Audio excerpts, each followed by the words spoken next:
¿Todo bien, Jorge? ¿Cómo anda? Muy bien, la verdad que bien. Ya no es tan caluroso Buenos Aires, es más amigable, bien. Le voy a empezar con una pregunta que le hace acá a alguien del público, para ya después sí que usted comience a desarrollar, porque le pregunta a Nahuel de Avellaneda, ¿cuándo y dónde se hace la charla de Altamira en Cava esta semana?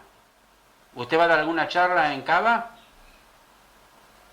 No, yo tengo entendido que tengo una charla así importante, pero en la zona norte del Gran Buenos Aires. Si hubiera una charla de otro tipo, tendría que aparecer en el sitio de Política Obrera. ¿Y esta charla de zona norte, Aires, sí. ya sabe el día que es, el horario? El viernes, el próximo viernes, no, ahora no recuerdo. A ver, el viernes debe ser miércoles 21, 23. El viernes 23 en la zona norte, en los alrededores de San Fernando. Bueno. He cumplido con la pregunta del oyente, no sabía muy bien a qué se refería, pero bueno, él habrá escuchado que usted iba a estar en Cava y se lo preguntaba. ¿Cómo anduvo esta semana? Sí. Le quiero comentar, de todos modos es muy probable que lo pasen en directo a través de Facebook, etcétera.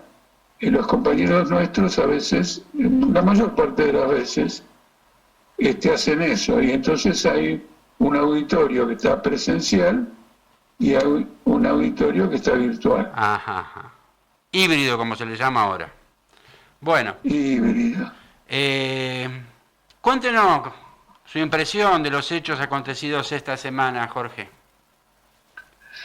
Bueno, son varios hechos. Yo creo que uno de los más importantes es el fracaso de la reunión del Consejo de Salario Mínimo y la posterior decisión del gobierno de anularlo, incumpliendo, inclusive hay leyes que ordenan establecer el salario mínimo y además la Constitución Nacional. Pero como Milei sostiene que el Estado no debe fijar nada, no debe fijar ningún precio, entonces abolió el salario mínimo. Seguramente habrá procedimientos judiciales, por la razón que le di recién, la constitucionalidad, pero el propósito está muy claro, que es en nombre de los principios del liberalismo y el mercado, proceder a un ajuste violentísimo de los ingresos de los trabajadores. Usted piense lo siguiente, esto se manifiesta en la otra noticia importante de la semana, que la pobreza subió del 47% al 52-53%. Es brutal, 6 puntos en un mes y medio. Y hasta he visto una encuesta en la que la población consultada, en su mayoría, empieza a sostener que los problemas que tenemos ahora son de este gobierno y no del anterior. Es decir, el impacto de las medidas que tomó es tan brutal, las devaluaciones, la libertad para las prepagas, la inflación, la política inflacionaria, una inflación inducida, mientras no se ajustan ni salarios ni jubilaciones, porque también en el caso de las paritarias, inclusive la mejor pintada no llega a acompañar el ritmo de la inflación. Y el nivel de indigencia también ha crecido, digamos, en forma extraordinaria, y cuando uno lo segmenta, empieza a ver que en las barriadas ya adquiere porcentajes muy elevados, que no quedan claros esos porcentajes cuando se mira solamente el promedio. Ahora, a su vez, la negativa a fijar un salario mínimo, y ojo que el salario mínimo es de 100.000 pesos, es decir, no tiene ningún valor. Ese concepto de salario mínimo era una mentira kirchnerista, porque consistía en mantener un nivel salarial. Por ejemplo, ahora mismo la canasta familiar está en 550.000 pesos, y entonces, ¿qué significa 100.000? Bueno, en el pasado era también con Massa, con Guzmán, con Cristina, con Alberto. Se fijaba ese salario nunca conforme a los reclamos de los trabajadores y en niveles bajísimos. La novedad es que ahora lo derroca, y me interesa también subrayar algo que no por evidente es menos importante. La representación empresarial en el Consejo de Salario Mínimo apoyó totalmente, rechazó todos los reclamos de los representantes de la CGT y apoyó totalmente la política del gobierno. De manera que, clara y confesadamente, están admitiendo que son la compañía, los promotores de este ajuste violento. Mientras tanto, las acciones en la bolsa suben y las ganancias empresariales también. Creo que estos son los grandes temas que tuvimos en la semana. Después los acuerdos del PRO con Macri y todo lo demás, yo ya lo adelanté en otros domingos. Realmente más desvalorizado que el peso solo Macri. Es una figura completamente desvalorizada. Bullrich lo quiere destronar del PRO, y entonces Milei toma sus reparos en meterlo tanto en el gabinete, inclusive en un acuerdo dentro del Congreso. Por lo tanto, este es un gobierno de los llamados semi-bonapartistas, que consisten en que la autoridad política no es institucional, sino que reposa en un individuo, que en este caso es un individuo jugado enteramente, junto con su ministro Caputo, a los intereses de los especuladores financieros internacionales y de aquellos que buscan con el abaratamiento del país obtener concesiones muy importantes en materia petrolífera, en materia de minería, por ejemplo, del litio, etcétera. Voy a decir algo de menor cuantía, pero nunca me privo de una estocada de este tipo. Hay una caída mundial en la producción de baterías y por lo tanto en la demanda de litio, debido a que hay una caída muy fuerte en la demanda de automóviles eléctricos o híbridos, más en los puramente eléctricos que en los híbridos, con lo cual, siguiendo las leyes del mercado capitalista, el precio del litio ahora no ofrece el altísimo nivel de beneficios que ofrecía hasta hace 2 semanas atrás. Jorge, sobre esto del Consejo del Salario Mínimo Vital y Móvil, fue directamente una fantochada, porque ni siquiera le permitieron juntarse a los sindicalistas con los empresarios en un salón común.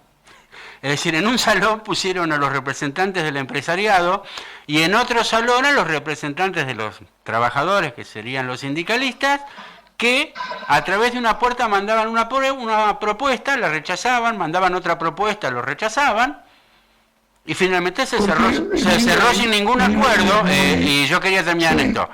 Entonces, los sindicalistas ante esto lo que dijeron, que fijara el gobierno, aunque sea una propuesta, y el gobierno, como usted bien dijo, con sus conceptos de la libertad, se lava las manos para apoyar en definitiva que los empresarios hagan lo que se les antoje, porque es más o menos esto la propuesta que hay en este momento, ¿o no lo ve así usted? No, indudablemente, pero es un poquito más. Cuando él separa las partes en lugar de que se discute, etcétera, es porque él efectivamente no quiere que el Estado intervenga en ninguna negociación entre partes. Entonces, como hay una ley que dice que hay que convocarse a este consejo, dice, conversen entre ustedes. Yo no tengo nada que ver, la ley dice que yo debo presidir esta reunión, me limito a este intercambio. Después lo abolió, quiero decir, se niega a fijarlo, como ha ocurrido con el tema jubilatorio. Después que la ley ómnibus no admitió lo que él planteaba, él mantuvo el sistema jubilatorio anterior, que es un ajuste trimestral muy retrasado. Por ejemplo, en marzo va a representar alrededor del 30%, pero frente a una inflación que va a ser seguramente del 70% a esa fecha, y lo dejó como está porque eso es perjudicial para el trabajador. En cambio, en todo lo demás, no es así.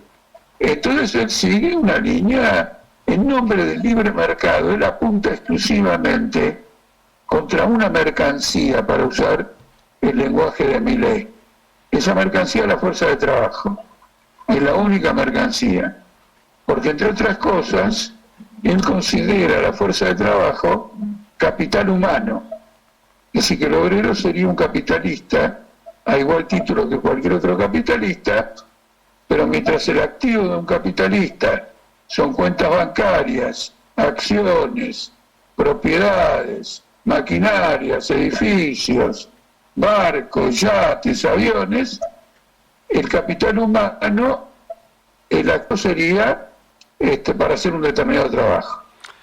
Pero es lo que quieren mostrar, que somos todos capitalistas. Y por lo tanto, arréglense como mejor entiendan de acuerdo a las leyes del mercado.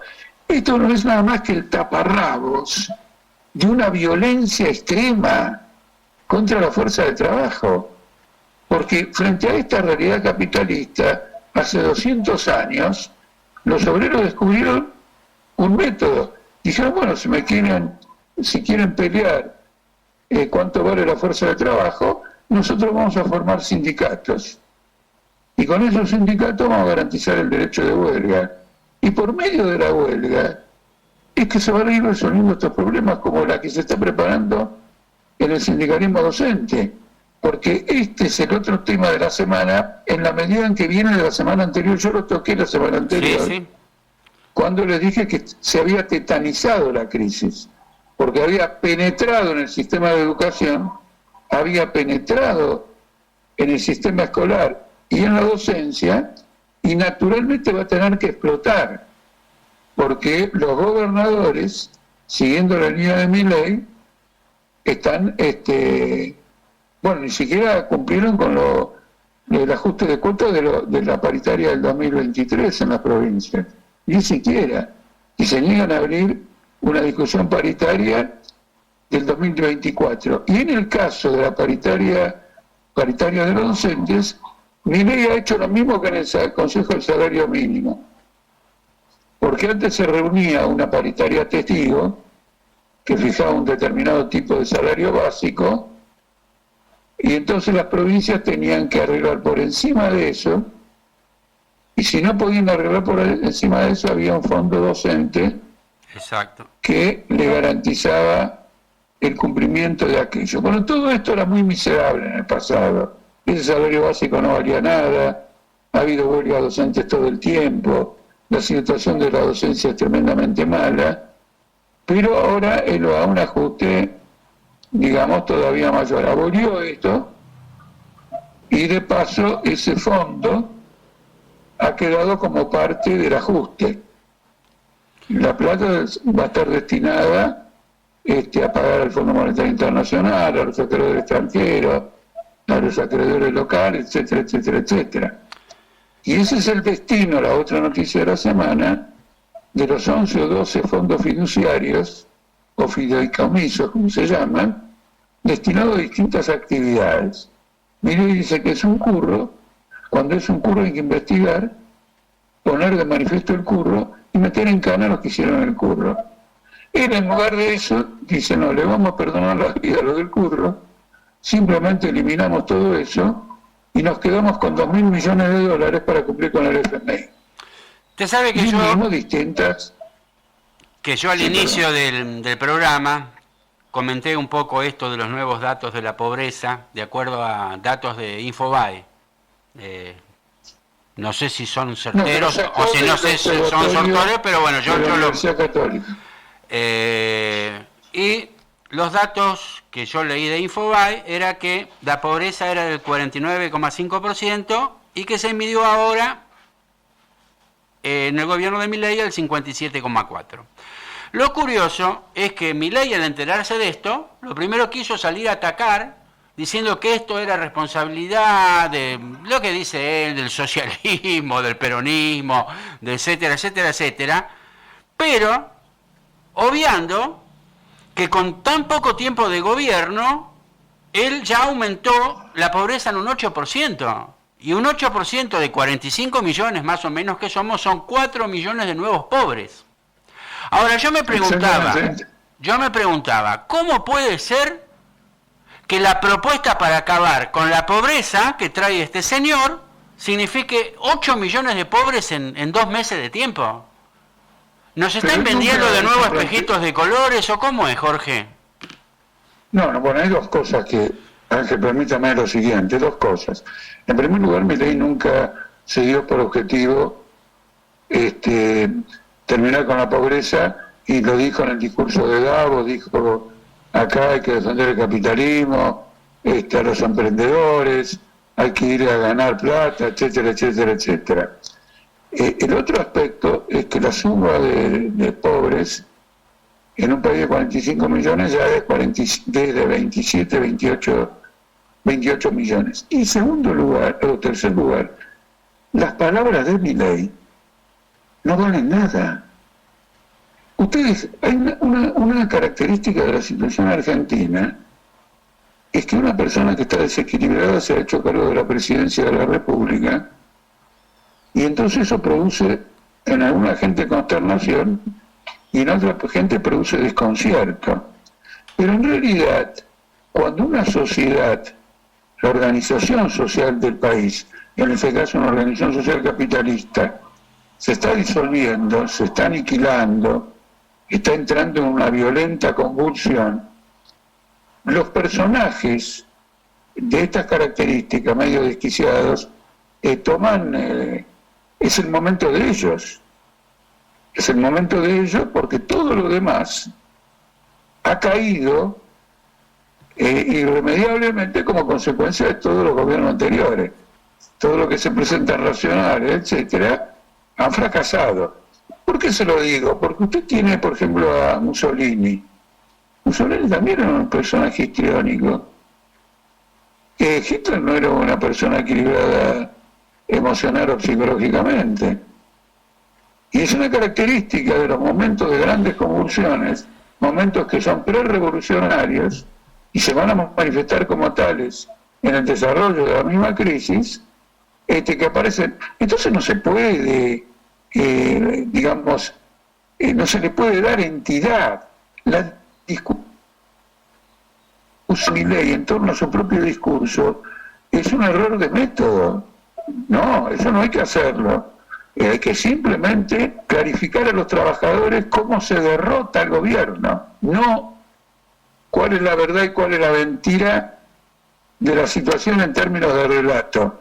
Porque lo que en este momento todavía está insuficiente en la clase obrera, en los trabajadores en general, es de por qué vía, con qué método, en función de qué perspectiva, nos movilizamos para poner fin a esta situación. Esto es lo que está planteado acá. El otro día este hombre, Steve Forbes, le pidió urgentemente que dolarice, porque si no dolariza esto salta por los aires, le dijo. Y entonces en el mundo entero se va a vivir una derrota del capitalismo libre. Y en lo que dice este Forbes hay una cosa interesante. Argentina se ha transformado en un caso internacional.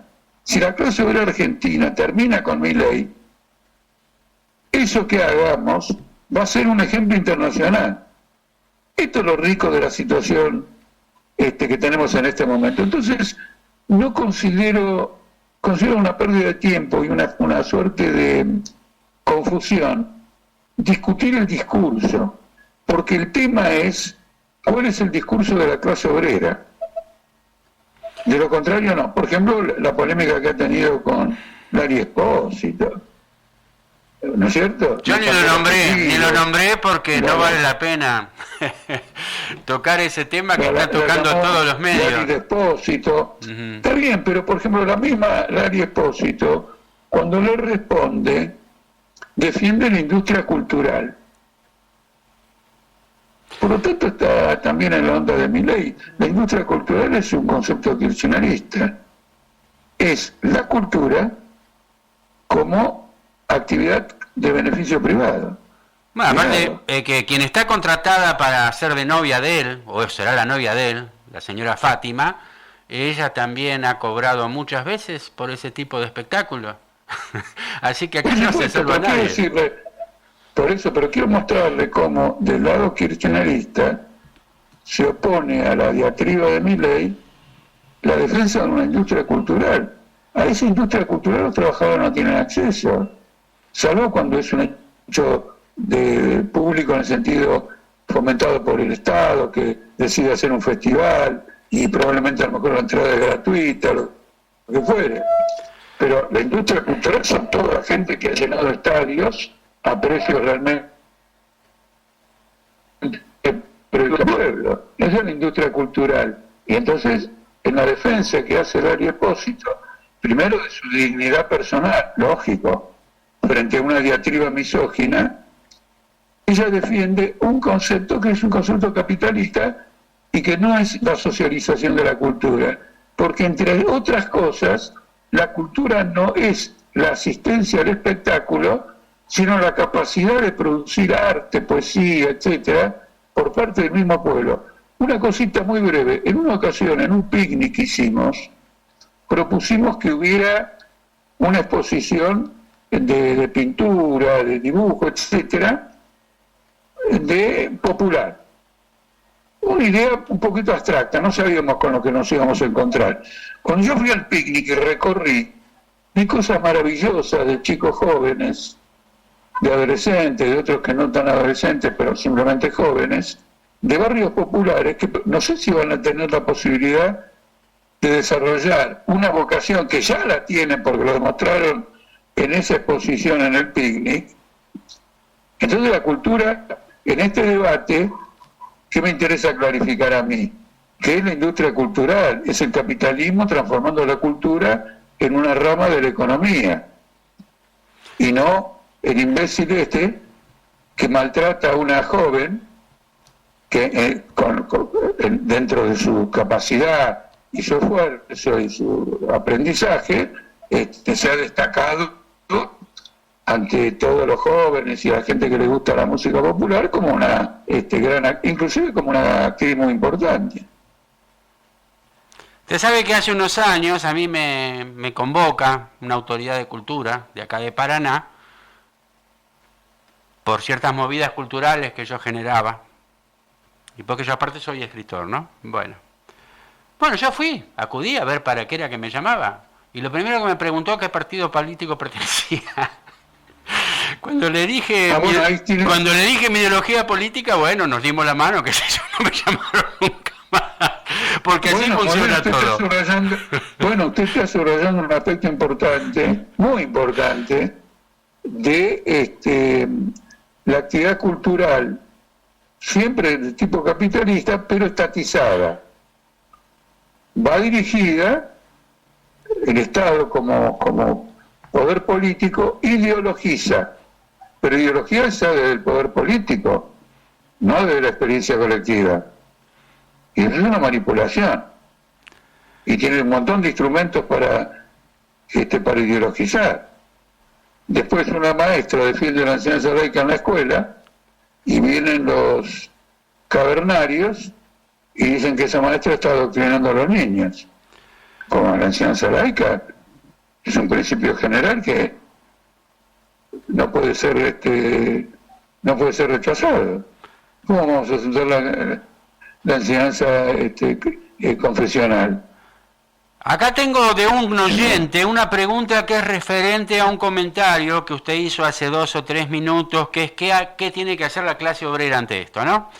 Es Rivero Agustín desde Brasil. Dice, bueno, escucharlo es un verdadero regalo que nos entregan Ángel y Mónica. Bueno, y acá dice, según usted explicó en su discurso de la matanza, formar coordinadoras y delegados revolucionarios que reemplacen a la CGT es el primer paso para defenderse como clase de la democracia burguesa. Y la pregunta es, ¿cuándo o cómo debería darse el siguiente paso? Es decir, entregar la democracia, entre paréntesis, bajo control obrero. ¿Se tratará acaso de una pugna parlamentaria entre revolucionarios y burgueses o de una imposición revolucionaria? Bueno, es una pregunta muy doctrinaria. Es uno de los aspectos que hay en este esfuerzo, en estas discusiones políticas y todo lo demás, es saltarse del enfoque doctrinario. Porque el arte de la política revolucionaria es caracterizar adecuadamente una situación, cómo la viven las masas, cuál es la crisis en el aparato del Estado, la situación de la economía, etcétera, y sacar conclusiones de eso.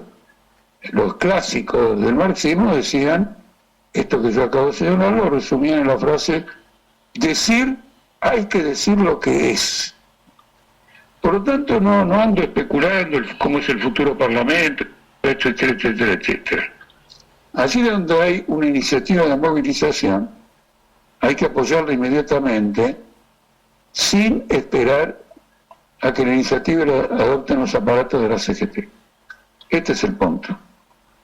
Nadie está simplemente diciendo desconozcamos la CGT. Por ejemplo, mañana la CGT toma una iniciativa de movilización y en función del principio doctrinario de ignoramos la CGT, ¿rechazamos esa medida? No. El tema es al revés. El tema es no esperar las iniciativas del aparato de la CGT, que es un aparato de empresarios, sino por medio de la agitación, de la propaganda, de la organización, estimular las iniciativas, que al principio sean reuniones mayores, menores o lo que fuera. Voy a dar un ejemplo. No sé qué día de esta semana, porque no soy protagonista de este hecho, hubo una gran reunión de sindicatos seccionales de CETERA, ¿no es cierto? Sindicatos, por ejemplo, puede ser Bahía Blanca, puede ser el Tigre, puede ser Quilmes, bueno, pero también puede ser la ciudad de Córdoba, el sindicato, por ejemplo, de Rosario, que hicieron un gran Zoom y tomaron una iniciativa para impulsar el no inicio de las clases. Ajá. En las condiciones en que está siendo convocado. Hay que apoyar eso.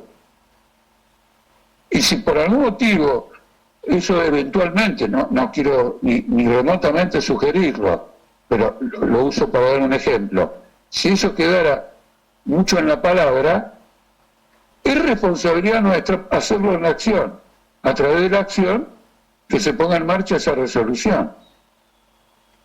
Entonces, en realidad, frente a una crisis del tamaño, de la envergadura que tiene Argentina, el movimiento obrero seguramente va a proceder de una forma excepcional, entendiendo por excepcional que no va a tener precedentes o va a ser superior a los precedentes conocidos.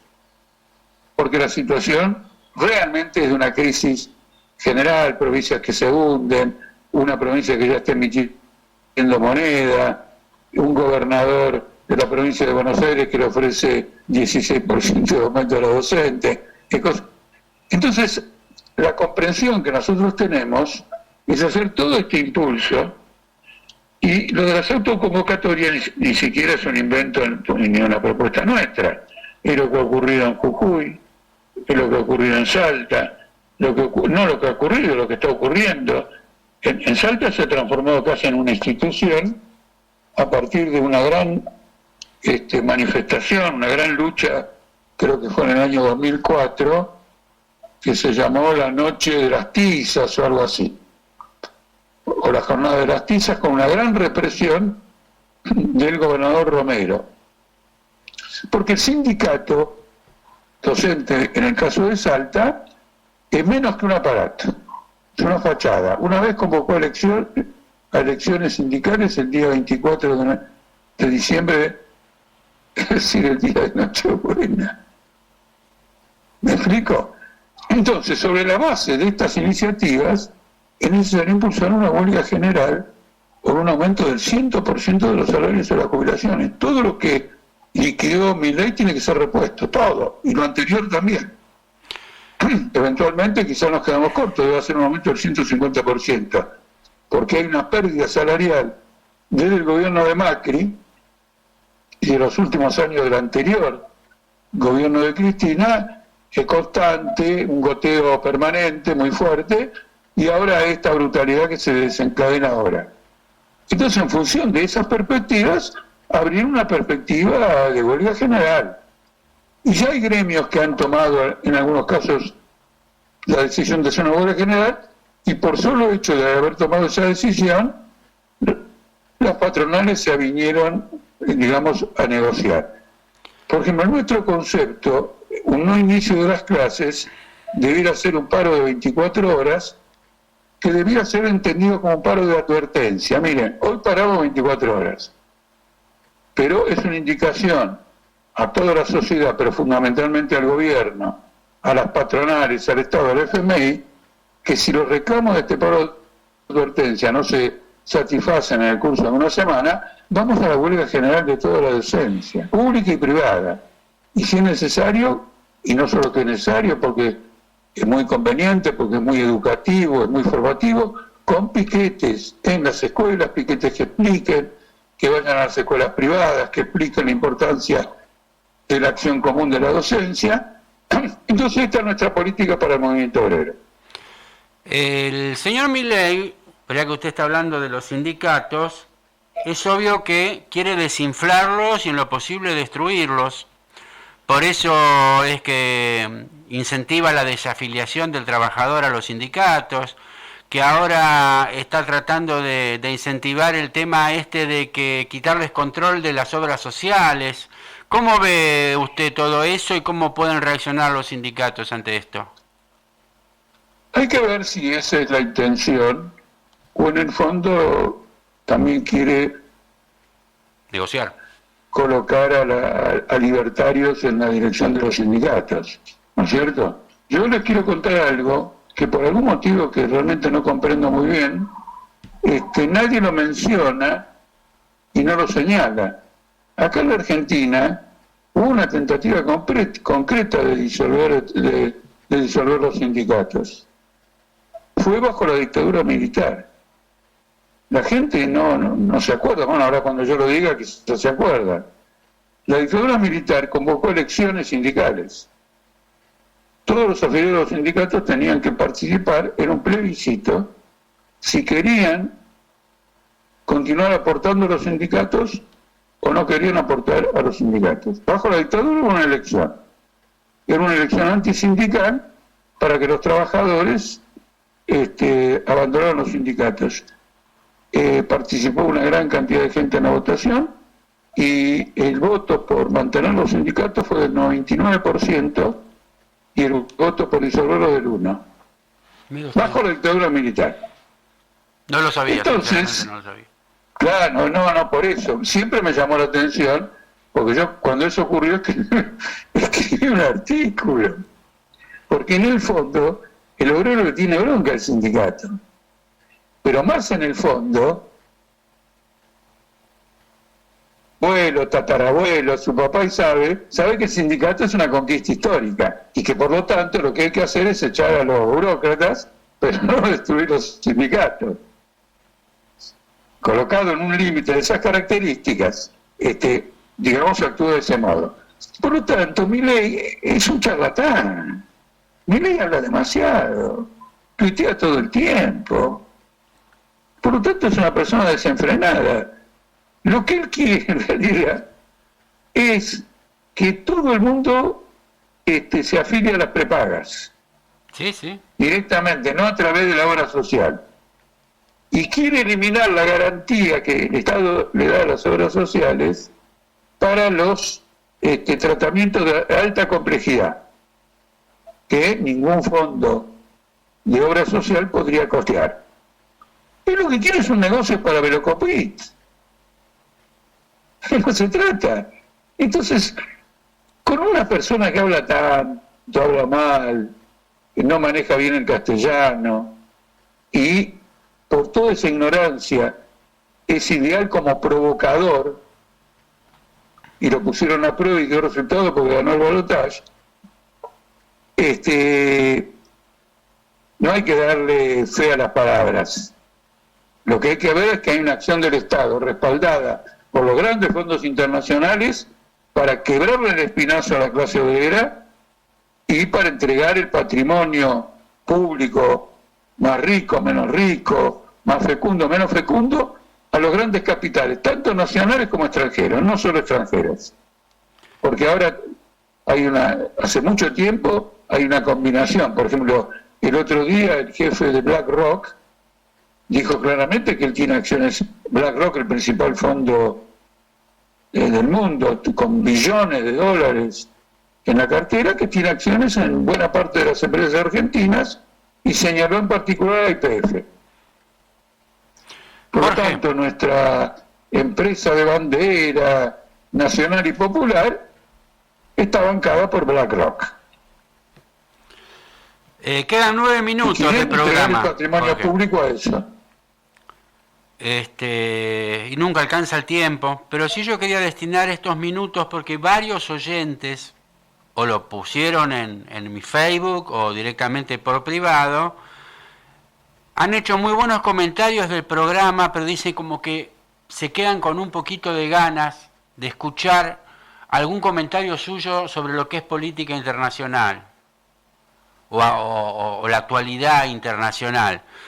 ¿Sobre qué le gustaría hacer algún comentario al respecto? Mire, el tema muy claro, el tema son la guerra en Europa y la guerra del Medio Oriente. Eso es incuestionable, con el agregado de que en esta semana murió el más destacado opositor el ruso. Entonces quiero señalar simplemente algo que he escrito sobre esto de que comenzó la guerra en Ucrania. Hay el desarrollo de una guerra mundial. Esto no para. Esto puede pegar un desvío para un lado, un desvío para el otro. Por ejemplo, Israel acaba de destruir un oleoducto en Irán. Bueno, ya no es solo Gaza. En Gaza sigue bombardeando. Y salvo 2 argentinos, y alguno más si me equivoco, no ha rescatado ningún rehén fuera de los que se intercambiaron en una tregua. Por lo tanto, el ejército más capaz o más destructivo del planeta ha destruido una comunidad entera, decenas de miles de muertos, especialmente los niños, con el argumento de que ahí se esconde alguien de Hamás, y seguramente ese de Hamás tiene ahí escondido a un rehén, y ojo que estos 2 rehenes que son argentinos, los descubrieron en un departamento. Bombardearon todo para llegar a los túneles. Pero resulta que estos 2 estaban en un edificio de departamentos, algo de ese tipo. Entonces, como usted ve, esta es una guerra que no se limita a Gaza. Por ejemplo, los choques con Hezbollah en la frontera de por iniciada una guerra que se extiende al Líbano y a Siria. Esto es una cuestión fundamental. Ahora, en Siria está el ejército ruso, que ingresó en el año, ahora no me acuerdo, estaba Obama como presidente, para defender a Bashar al-Assad, que es el presidente de Siria. Pero por lo tanto ahí va a haber un contacto directo con el ejército ruso que está combatiendo, digamos, en Ucrania. La situación en Ucrania se ha agravado muchísimo, porque una contraofensiva de Ucrania, que debía servir para desalojar a Rusia de los territorios ocupados, se ha transformado en una derrota de Ucrania que está perdiendo nudos de comunicaciones viales, terrestres, muy importantes, y que por lo tanto podrían facilitar una especie de acción militar masiva para el resto del país.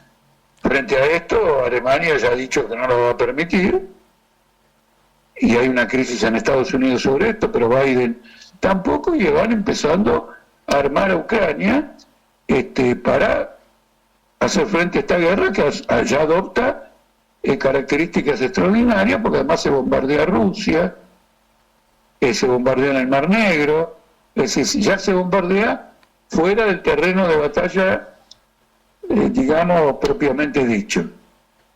Así que el escenario es muy claro.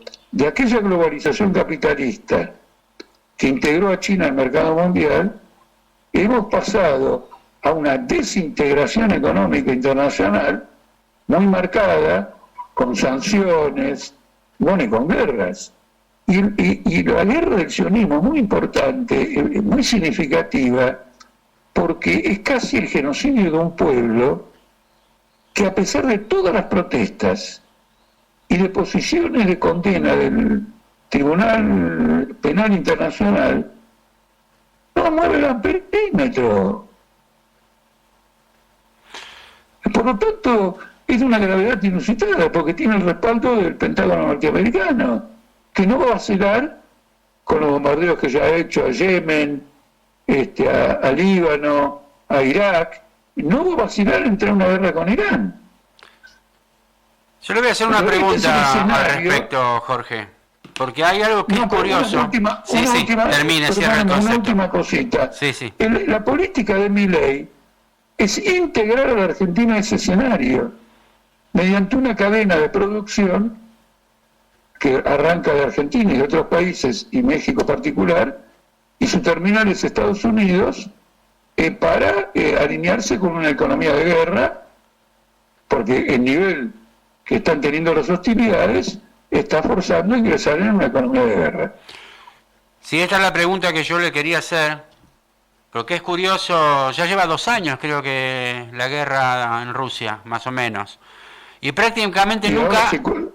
Se cumple ahora, la semana que viene. Sí, por eso, y prácticamente no hay números de bajas, o es muy difícil acceder a números de bajas, es como que quieren esconder los muertos porque quizá la exhibición de los muertos pueda provocar un gran movimiento pacifista en el mundo, como ya ha sucedido en otras ocasiones, supongo yo. Yo la única cifra que accedí, y yo quería terminar con esto, que es bastante dudosa, que habla de 150.000 muertos ucranianos y 150.000 muertos rusos. Es bastante sospechosa esta cifra. ¿Usted maneja cifras? Le digo rápido, sigo esa literatura. Al revés, la situación ucraniana es desesperante porque tiene tantos muertos como los rusos, 500.000 muertos, 500.000, con la diferencia que Rusia tiene una población infinitamente mayor. Por lo tanto, una de las crisis del ejército ucraniano es que no tiene personal. No tiene personal. Y entonces ahora quieren que la conscripción la hagan las mujeres y vaya bajando la edad de los hombres. Por lo tanto, se está desangrando un país.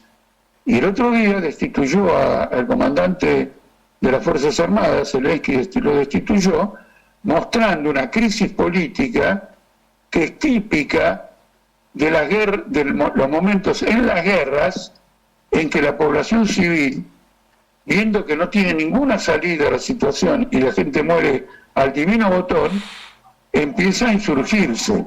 Y hay muchas evidencias en la prensa norteamericana, el New York Times, todos esos diarios, que señalan movimientos de descontentos en la población ucraniana. Este es uno de los motivos por los cuales echaron a este comandante, que goza de mayor popularidad entre la población, que es Zelensky, y que, junto con un ex comandante de las Fuerzas Armadas de Estados Unidos, que le voy a decir una cosa, cuando le diga su nombre y apellido, usted se va a sonreír, se llama Miley, es decir, es Milei con 2 L's, este comandante ucraniano y el jefe del ejército norteamericano, ex jefe, acaba de pasar a retiro, entienden que hay que buscar una tregua, un cese del fuego y algún tipo de acuerdo de paz, porque no hay ninguna posibilidad en las actuales condiciones que la OTAN gane esta guerra. En otras condiciones podría ganarla. ¿Qué quiere decir? Atacar directamente a Rusia e ir a un enfrentamiento, pero eso ya sería jugar con una guerra atómica. Pero en las actuales condiciones no la puede ganar. Usted sabe que me quedo frío, Jorge, con el número que usted me está tirando, porque yo cuando leí de estos 150.000, yo digo, pero es un tercio de la capacidad que tiene de reclutas para ir a la guerra, y usted me habla de 500.000. Es decir, que la única que le va a quedar es mandar a los chicos y a los ancianos y a las mujeres. Sí, ahora se va a reclutar a las mujeres, y hasta ahora se reclutaba a los mayores de 27 años y ahora se va a empezar a reclutar a partir de 24. Entonces usted va a ver ya deserciones, choques, y entonces esta guerra va a engendrar situaciones revolucionarias como las que engendró la Primera Guerra Mundial y como las que engendró la Segunda Guerra Mundial, y ustedes lo vieron en la película esta, ¿cómo se llama? Sin novedad en el frente. Bueno, Jorge, llegamos al límite de tiempo. La verdad que me quedé con muchas ganas de estos temas porque es importante que la gente lo conozca y aparte yo también aprendo. Porque fíjese que yo estaba hablando de 150.000 muertos y usted me está hablando de 500.000. Y en el caso de Ucrania sí, no, sí, no es una diferencia menor ni un hecho menor. No, pero es indudable eso, porque está corroborado por distintas fuentes y no es de ahora, no es la última noticia que la leí ayer, es un hecho establecido. Bueno, muchas gracias, Jorge, seguimos el domingo, Dios mediante, como digo yo siempre, en otra emisión del programa radial Letras del Paraná. Muchas gracias a todos, muchas gracias a usted, Jorge. Bueno, gracias Ángel, y gracias a Mónica también, que no conversa conmigo, pero que sé que es un pilar del programa. No, ella está calladita, pero hace gestos, se mueve. Está muy atenta a todas sus palabras. No, por eso le mando un saludo. Bueno, muchas gracias.